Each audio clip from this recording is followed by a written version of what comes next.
What's up, guys? Barry Gaming here, back with some more Idle Heroes, and today we're going to be talking about like a very bare bones Elena, because of course we haven't had a chance to really test her with like full sublimations, all that stuff. It's just not something we can currently do on our account, at least towards the beginning of this week. But what we can do is we can highlight an Elena that has pretty much what a lot of free-to-play accounts might have. Not even any void imprints on her, just bare bones, no skin. We'll have like resonance gear, a crown, a basic stone, things like that to kind of highlight and showcase what this hero can do. Now, first off, I want to go over her skills because they are a little bit confusing. So we're going to start off first with her basic attack. Her basic attack deals damage to one enemy and reduces their effect of being healed by 40%, which I mean, that's cool. It kind of helps. But more importantly, meanwhile, it grants one layer of Mystic Veil to allies with the least layer. So I think if like you have one person has two and the rest have one, it'll give one to all the ones that have one and not the one that has level 2. This one here is the same. It just continues to have the same number right there. So that's pretty solid. Let's go over and talk about her next passive. This one's interesting because when an enemy releases an active skill, it reduces their speed by 5 for 2 rounds, removes one control effect from one of your ally. That is huge. That's like the Fiona effect, but without having to attack, just being there. Even if you're controlled, it should still remove a control effect from one ally, maybe even yourself, and then increases all other allies' control immunity by 10% for 3 rounds. Just this hero is shaping up to be a very, very strong PvP hero. Granted, PvP is probably kind of the last thing on a lot of people's minds nowadays. So, yeah. Now, this is where it gets a little tricky. I get it, Trickmaster. At the beginning of each battle or at the end of each round, reveal one random trick from the following and basically apply it to yourself. Now, these have 2 different parts. A revelation when it reveals what the icon is, and then an initiation if the things are met, then a secondary effect happens. So one thing a lot of people didn't realize is down the bottom here, it actually tells you what each icon does. You'll see different star constellations at her feet. And I'll actually show you that right now, just so you know what we're talking about before we get too far into it. I'm just going to chuck her into battle so you guys can see what it looks like.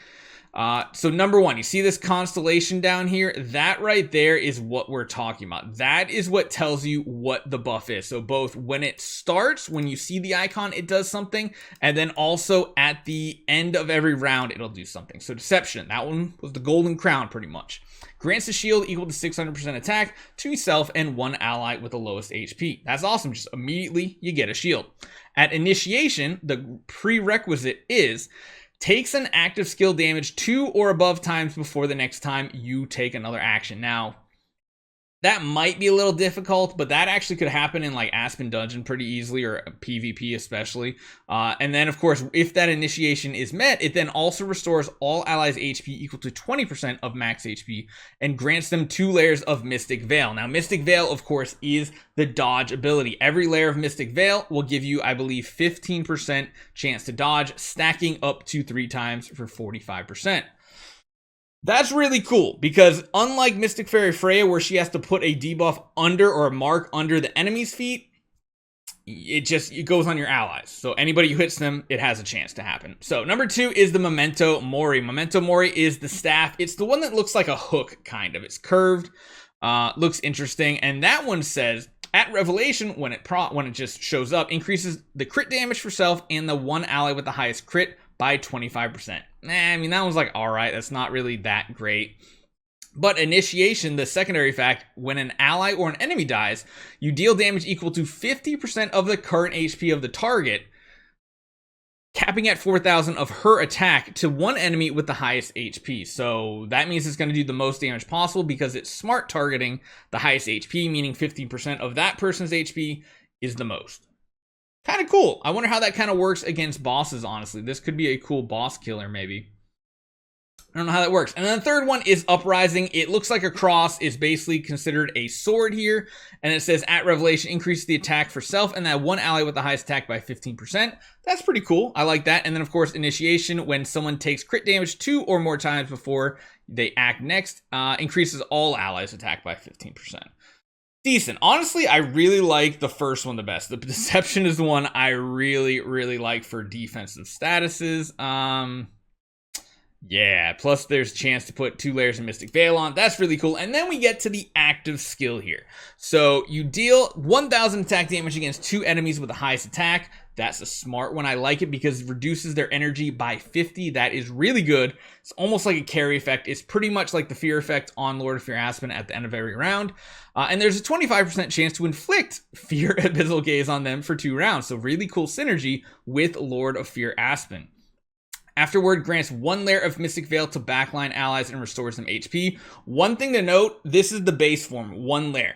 When you go and you get your V4, it applies 2. When you go to the origin and you sublime the active, that gives all 3 layers in that one thing, which is really good because it caps at 3. So, pretty solid. Then, of course, they do tricks based on which one is active. Deception gives 1 layer of Mystic Veil to the front line, so that way the front and back line are getting layers, which is cool. This one also increases up to 2 and 3 based on what level it is, whether it's normal, Void 4, Origin 1, 2, whatever. You know what I mean, sublimed. Memento Mori deals damage equal to 30% of max HP to frontline enemies. And lastly, Uprising increases all allies all damage reduction by 10%. Pretty interesting. So I do also want to show you guys one more thing with this hero, kind of getting the visuals down. So here's the downside is I don't have a lot of just like, you know what, we can use some healers. We can just chuck a bunch of healers on this account, right? And we should be in a good spot. We'll put like a couple Amun-Ra's in here. This will help kind of highlight the hero's actual abilities. So number 1, you'll notice you proc that shield because the crown is up. I don't know why it's not giving it to 1 ally as well, but you'll notice there's this purple halo up the top as well as this blue shimmeriness coming down the body. That right there is the, was it Mystic Veil or whatever it is, Mysterious Veil. That's the Veil ability giving them layers of dodge. And you'll notice at the bottom of her feet is where you see the icon. Right now, we have the crown active. We'll move on probably to, let's see the next one. That's what the crown looks like. That is the sword, I believe, the straight up cross. And then I'm hoping we show the other one too. It is completely random which one you get every turn, so it's kind of hard to estimate and guess what you get there. Back to the crown again. She does give a lot of survivability to your team, though. That is definitely a huge deal. Amun-Ra's kind of pair up nice with her too. Like, surprisingly, dude, I want to see the last icon. There it is. That's the hook that I was talking about. I believe that's the staff that they're saying. It looks a little weird, but it is what it is. But yeah, she is a very well-rounded hero. I'll say that much. She does a lot. And granted, you have to remember this battle, we have a lot of star spawn. Our secondary account doesn't have a lot of star spawn, which is why there's such a difference here. Hey, I wonder if Ankirimaru might actually revive here. We'll have to see how her damage does now that she does that big burst damage to the enemy with the highest HP. I wonder if we can actually get a W here. We did. So you can kind of see not a lot of damage coming out from her, not even a ton of healing, but that's because she does so much. I would say from viewing her as a V0, very free-to-play version of her, I'd say she would be a very solid early game supporter over like a Freya, because Freya, of course, really excels once you have that 4th branch sublimed. You have the sharing of bonus damage versus poison targets. That's really cool with her. But if you're talking about no sublimations, I mean, she gives dodge, control immunity, removes energy from the enemy, makes him heal for less. She has so many things at her disposal. So I think she gets a big thumbs up for like the early mid game as like maybe the 3rd or 4th Transcendence hero on your account. I don't think I would build her earlier than that unless maybe you're doing like a Lord of Fear Aspen Elena combo maybe, because they do have some pretty cool and sick synergies together. But I just want to get this out there for you guys. We will be testing her on a much stronger account down the road. She definitely seems like a very good PvP hero as well, and her core is nuts, but we're not even going to talk about that here today. Hopefully you guys enjoy this one. I'll see you guys next time.